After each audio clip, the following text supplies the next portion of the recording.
नमस्कार दोस्तों, all India fact channel में आपका स्वागत है।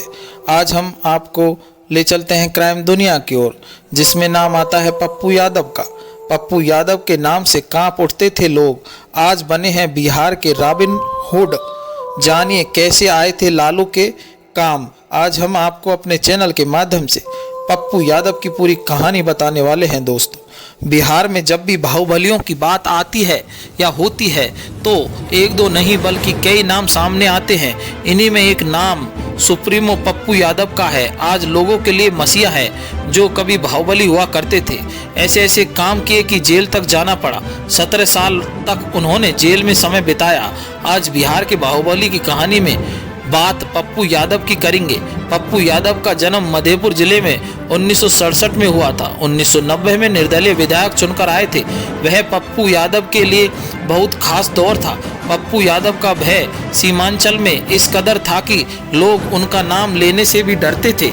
17 साल में जेल में बिताने पर पप्पू यादव की पहचान बाहुबली नेता के रूप में हुई। उन पर हत्या, किडनैपिंग, मारपीट, बूथ कैप्चरिंग, आर्म्स एक्ट जैसे कई मामले थानों में दर्ज हुए। लेकिन पप्पू यादव को मार्क्सवादी कम्युनिस्ट पार्टी के नेता अजीत सरकार की हत्या के मामले में 17 साल में जेल जाना पड़ा। घटना 1998 की है। माप का नेता अजीत सिंह सरकार, उनके एक साथी असफुल्ला खां और ड्राइवर पर अनाधुंध फायरिंग की गई। इस घटना में तीनों हत्या हुई थी। इसमें पप्पू यादव का नाम आया है। उस वक्त पप्पू यादव पूर्णिमा लोकसभा सीट से सांसद हुआ करते थे। इस घटना में नाम आने के बाद उनकी राजनीतिक करियर पर विराम लग गया। वे जेल चले गए। इस मामले में सीबीआई की विशेष अदालत में केस चल रहा है। दोस्तों, लंबे समय तक वे जेल में रहे। उस उम्र कैद की सजा भी उन्हें मिली। 2008 में उन पर हत्या का आरोप साबित हो गया। सीबीआई की विशेष अदालत में पप्पू यादव, राजन तिवारी और अनिल यादव को उम्र कैद की सजा सुनाई गई। सजा मिलते हैं उनकी सदस्यता रद्द हो गई। उन्हें तिहाड़ा जेल भेज दिया गया। कई सालों तक वो जेल में बंद रहे। पप्पू यादव ने फैसले के खिलाफ पटना हाई कोर्ट में अपील की थी। इसके बाद 2013 में जाकर कोर्ट ने उन्हें राहत मिली। सबूतों के अभाव में उन्हें बरी कर दिया गया। जेल से लौटने के बाद पप्पू यादव अपनी छवि बनाने में लग गए। आज लोगों के मसीहा बन गए हैं। कोई घटना होती है तो आवाज उठाते हैं, पीड़ितों से जाकर मिलते हैं। 2019 में जब पटना में तेज बारिश से बाढ़ आई थी, राजनीतिक जलमग्न हुआ, राजधानी जलमग्न हुई, तो पप्पू यादव ने नाम के सहारे लोगों की खाना पाना दिया। तथा कैसे पप्पू यादव बने एक सातिर। पप्पू यादव एक जमींदार परिवार से आते हैं। उनके पास जमीन और संपत्ति की कमी नहीं थी। कॉलेज में जाने के बाद पप्पू यादव की पहचान दबंग के रूप में हो रही थी। उनकी दबंगई के चर्चे सीमांचल के कई जिलों में थे। बात 1980 की है। उसी वक्त लालू प्रसाद यादव भी अपनी राजनीतिक करियर चमकाने में लगे हुए थे। उस वक्त कॉलेज से निकलने के बाद पप्पू यादव ने लालू यादव का साथ दिया और पप्पू यादव की दबंगई लालू यादव के काम आ गई।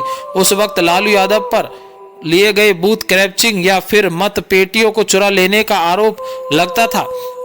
पप्पू यादव और आनंद मोहन में अक्सर होती थी वर्चस्व की लड़ाई। विधायक बनने के बाद पप्पू यादव का लक्ष्य लोकसभा था। यही कारण है कि उनकी दबंगाई खत्म नहीं हुई।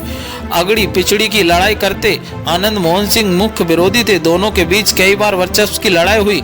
1990 में कितनी जान भी गई। जानकारी बताते हैं कि सहरस के मामा में पप्पू यादव के समर्थक और आनंद मोहन के समर्थकों के बीच जमकर गोलियां चली थी। कई लोगों की जानें भी गई थी।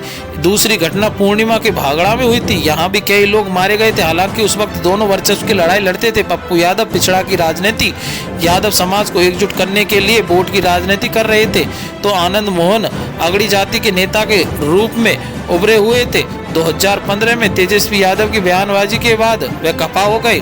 आरजेडी से दूरी बनाकर अपनी जन अधिकारी पार्टी बनाई। 2019 में उन्होंने पार्टी से चुनाव लड़ा लेकिन हार गए। 2013 में जेल से आने के बाद ही पप्पू यादव का रुख बदल चुका था। पप्पू यादव ने पूछा कि 23 साल की उम्र में कैसे विधायक बने, तो उन्होंने कहा कि यह बात सही है कि मैं पहले इस बार 1990 में विधायक बने।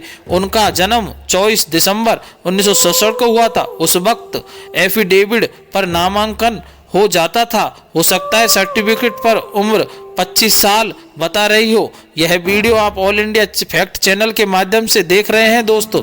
अगर हमारी वीडियो पसंद आई तो प्लीज़ लाइक शेयर करें, सब्सक्राइब करें तथा बेल आइकन का बटन दबाना ना भूलें। धन्यवाद दोस्तों।